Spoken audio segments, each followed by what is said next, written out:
గుడివాడ నియోజకవర్గంలో ఎన్ని దశాబ్దాలు గడిచిన టీడీపీ జెండాను తప్ప మరో జెండాను ఎగరనివ్వనని ఎమ్మెల్యే వెనిగండ్ల రాము అన్నారు. ఎమ్మెల్యేగా ఏడాది నా ప్రయాణంలో ఆటుపోట్లు ఎదురైనా నిజాయితీగా కొనసాగించానని, ప్రజలు తనపై చూపిస్తున్న ప్రేమే తన నిజాయితీకి నిదర్శనమని ఆయన పేర్కొన్నారు.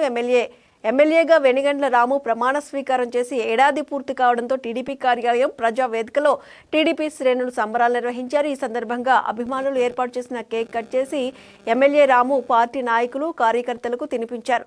అనంతరం వృద్ధులకు చీరలు పంపిణీ చేశారు. ఈ సందర్భంగా ఎమ్మెల్యే రాము పార్టీ శ్రేణులను ఉద్దేశించి మాట్లాడారు. అసెంబ్లీ నిబంధనల కారణంగా వెనిగండ్ల రాము అని నేను అని ప్రమాణ స్వీకారం చేశానని, నా మనసులో మేము అని ప్రమాణ స్వీకారం చేయాలని అనుకున్నట్లు ఆయన చెప్పారు. నా అనే భావన నాలో ఎప్పుడు ఉన్నదని, అందరం కలిస్తేనే గుడివాడలో అపూర్వ విజయం సాధ్యమైందని ఆయన పేర్కొన్నారు. ఎమ్మెల్యేగా ఏడాది నా ప్రయాణంలో ఎన్నో ఆటుపోట్లు ఎదుర్కొన్నానని, కొందరు పనిగట్టుకుని చేసే సొల్లు వాగుళ్లను నేను పట్టించుకోనని, నిజాయితీగానే ముందుకు సాగుతున్నానని పేర్కొన్నారు. ప్రజలు చూపించే ప్రేమే నా నిజాయితీకి నిదర్శనమని ఎమ్మెల్యే రాము స్పష్టం చేశారు. గుడివాడ నియోజకవర్గంలో ఎన్ని ఎన్నికలు వచ్చినా గెలుపు తెలుగుదేశం పార్టీకి మాత్రమే సొంతం అయ్యేలా ఈ 4 ఏళ్లు కష్టపడి పనిచేస్తానన్నారు. గుడివాడలో తెలుగుదేశం జెండా తప్ప మరో జెండా ఎగరనిచ్చే ప్రసక్తి ఉండదని ఆయన జోస్యం చెప్పారు.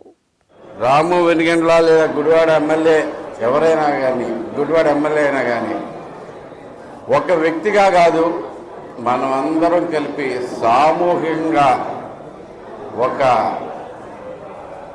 శక్తి అనకూడదు, మనం అందరం కలిపి ఒకటే పర్సన్ కింద నడవబట్టి గత సంవత్సరం అత్యంత అద్భుతమైన విజయం సాధించి మనం ఈ సంవత్సర కాల ప్రయాణంలో అనేక ఆటుపోట్లైనవి. నీకందరికి కూడా నేను మాటిస్తున్నాను, ఈ సంవత్సరమే కాకుండా మిగతా 4 సంవత్సరాలే కాకుండా ఎన్ని సంవత్సరాలైనా కానీ గుడివాడలో తెలుగుదేశం పార్టీ ఒక్కటే గెలిచేటట్టుగా మనం ఈ 4 ఏళ్లు కష్టపడాలని నేను కేవీ బులెటిన్ అప్డేట్స్. మరిన్ని అప్డేట్స్ కోసం కీప్ వాచింగ్ AP23 న్యూస్.